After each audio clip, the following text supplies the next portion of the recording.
Hi, welcome to the latest episode of Risk Engineers Talk Governance.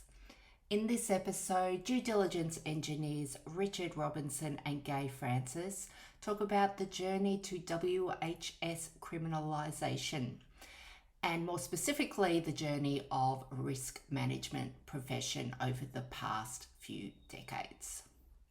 We hope you enjoy the episode. If you do, please give us a rating. Also, remember to subscribe on your favourite podcast platform. And if you have any feedback, please drop us a line. Enjoy the episode. Hi, Richard, and welcome to another podcast session. How are you today? I'm well, Gaye. It's a very fine day, pleasant temperature. Excellent. Today we thought we'd talk about the journey to WHS criminalisation and the journey, I guess, the risk management standard's been on or the risk management profession has been on in the last 30 years. And I guess this came out of, I gave a conference paper late last year, I think it was, and it was, I was the only engineer amongst a whole lot of lawyers. And so we were sort of saying, how do you demonstrate due diligence in accordance with the WHS legislation? But there was a lot of lawyers talking about how to comply with the legislation. And it was interesting that the two different aspects of what the lawyers were saying, as in a compliance check against the legislation, compared to what we were saying to keep things safe in your organisation. This is the due diligence process that you need to go through. And one of the speakers was talking about that, and an observation from us is that there's been a lot more prosecutions under the WHS legislation probably in the last 18 months to 2 years. Right. And that observation was quite confronting, that we didn't expect that to happen because it hadn't happened in the past. And the observation was that they were mainly prosecuting small and medium-sized organisations rather than large businesses. Well, they were the successful prosecutions at any rate. That's correct. And one of the lawyers was saying that there was still an observation that there was still quite a number of levels between the executive management in large organisation and what was happening on the ground or at site between those large organisations. So there was still a corporate veil protecting some of the larger organisations against the WHS criminal manslaughter provisions. But I think that's starting to change even in the last little while, that, you know, that excuse that there is that power distance is no longer an excuse or a reason they won't be prosecuted against. Well, I mean, see, from an engineering viewpoint, we've always held the view the object was to stop things going wrong in the first place rather than just to stop yourself going to jail. We agree that's a worthwhile thing to do, but the object is to demonstrate you're safe first in a way that satisfies your legal obligations, which has always been our proposition, whereas the lawyers just sort of say, well, a lot of them say, let's just go and do a compliance audit. So it's a liability management exercise rather than a improved safety exercise. Correct. What was that line that somebody gave us? Remember, they gave us a new acronym. I can't remember what it was now. On one of our in LinkedIn channel, I think it was. Okay. Anyway, well, one of the consequences of all this we were talking about, we're just trying to reflect on the actual history of this whole risk management business and how we actually got to this thing. And one of the slides in our book, I originally pinched from KPMG, basically from the 90s, I think it was.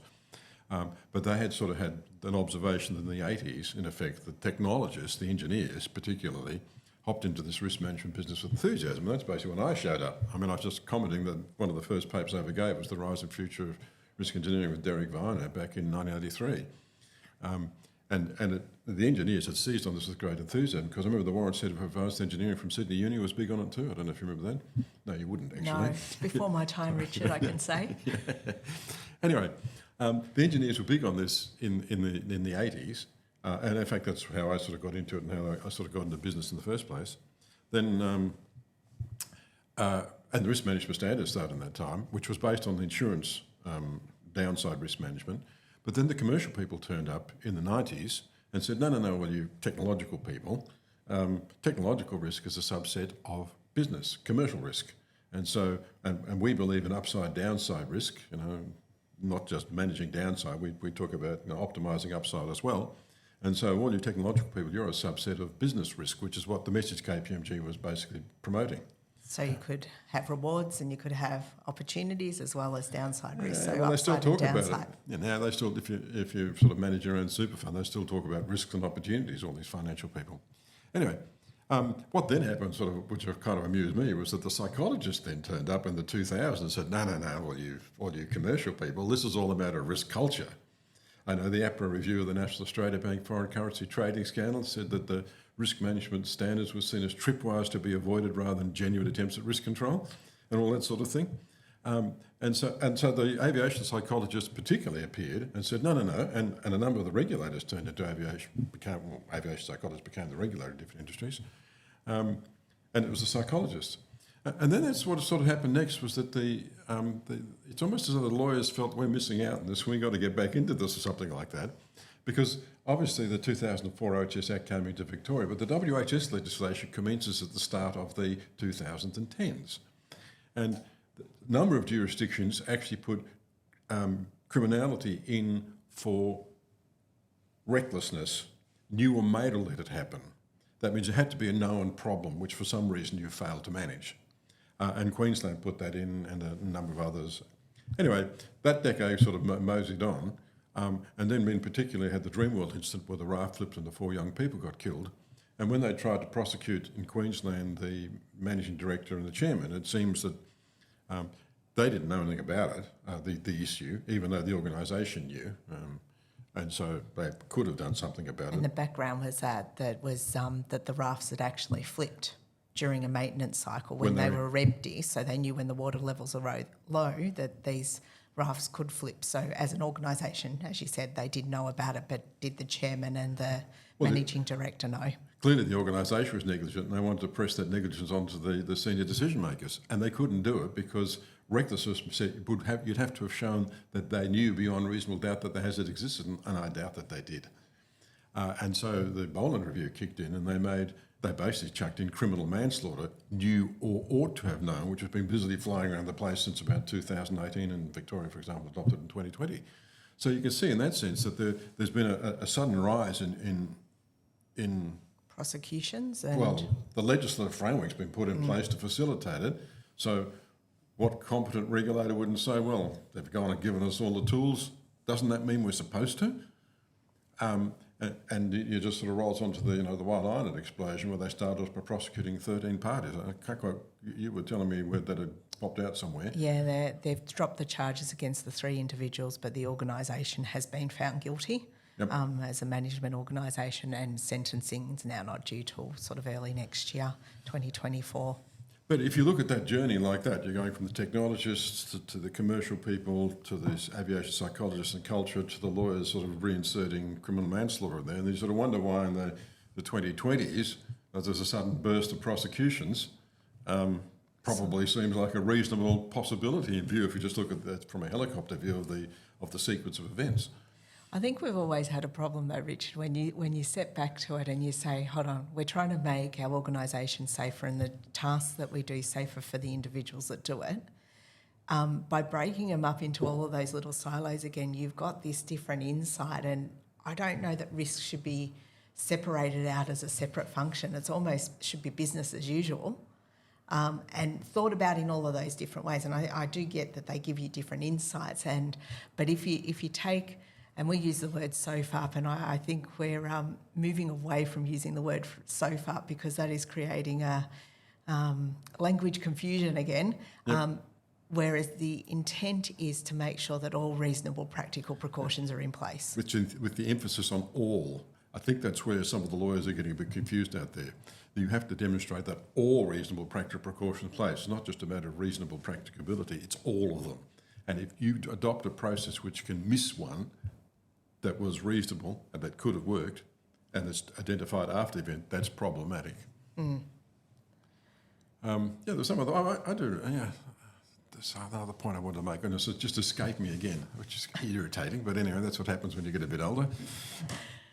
So I think none of these things are wrong. There is a different focus, and there's definitely a liability management exercise, a lot of liability management exercises going on at the moment. But as we said, to make your organisation safe, you've got to consider all of the reasonable practical precautions that can be put in place. And that requires a whole lot of different processes, not just a compliance audit against the legislation. I suppose what I think has puzzled me a bit is that, I think we made this observation before when we were doing some work for what was then the Office of Gas Safety. We sort of worked out there's two types of regulators: those who think that the number of successful prosecutions are a measure of success, and those who think that the number of successful prosecutions are a measure of their failure. We've noticed abrupt decline in the number of who think the successful prosecutions are a measure of their failure. And I'm not quite sure whether that's because they basically said trying to do that's all too hard and prosecuting is just so much simpler. And it is easier at one level. You just sort of have a few prosecutions and say, well, if you don't do it, you're It's black and white, isn't it? It's black and white. Whereas you're not trying to help. I think another observation we have seen is when the legislation first came out was we thought there may be a lot more technical directors put on boards who had an understanding of the organisations and the issues that they were exposed to. But that certainly doesn't appear to have been the case. There still seem to be mainly lawyers and accountants on there. And I wonder whether this new view or new move towards, or a recent move towards the liability management tool, that's where the lawyers come into being on boards. But they still have to have an understanding now that it's new or ought to have known. They still are required to have an understanding of what the issues that their organisation are exposed to. Well, I would have thought so, but we'll see what happens.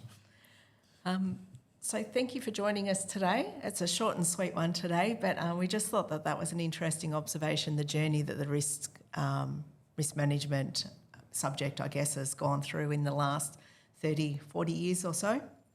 And it'll be interesting to see where it goes next. Thank you. Have a great day. Thanks, Gaye. Bye.